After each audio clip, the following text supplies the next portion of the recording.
ইন্নাল ইনসানা লাফি খুসর ইল্লাল্লাযীনা আমানু ওয়া আমিলুস সালিহাতি ওয়া তাওয়াসাউ বিল হক ওয়া তাওয়াসাউ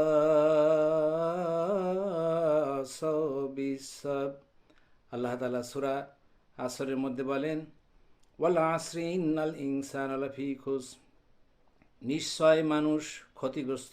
আল্লাহ তাআলা সময়ের কসম করে তিনি বলেন, ওয়াল আস, সময়ের কসম, ইন্নাল ইনসানা লাফি খুসর, নিশ্চয় মানুষ ক্ষতিগ্রস্ততার মধ্যে রয়েছে।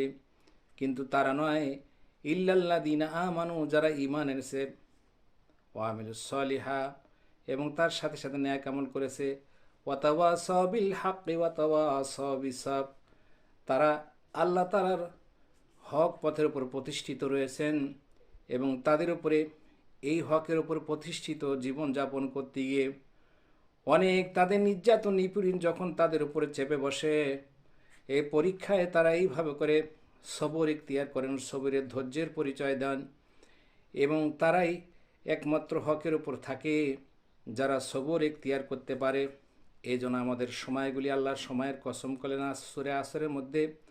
সময়ের কসম করার কারণ হলো এই যে এই সময়ের মধ্য দিয়ে আমরা পৃথিবীতে আসছি, আবার সময়ের মধ্য দিয়ে পৃথিবী থেকে চলে যাব, এবং আমাদের সময়ের মধ্যম দিয়ে বরজাখের জিন্দিগিতে, কবরের জিন্দিগিতে থাকতে হবে।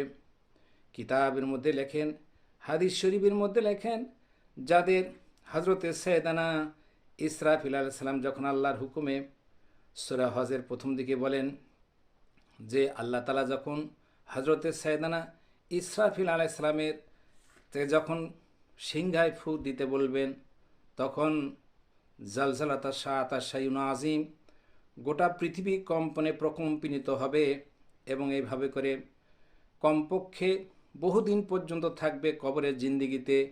অন্তত 40,000 বছর আমাদের শুয়ে থাকতে হবে।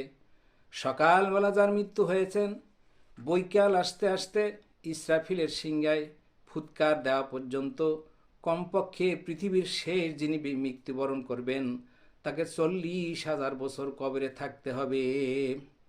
এই জন্য কবি বলেন, জরসে হারদম বুগুয়াত আল্লাহু নাগুয়াদ টুন টুনা টুন টুন্না টু টু বাজা হারসম এমি আয়দ কে টু টু কেদার মানা বগুয়াত আল্লাহু, কেদার মানা বগুয়াত আল্লাহু।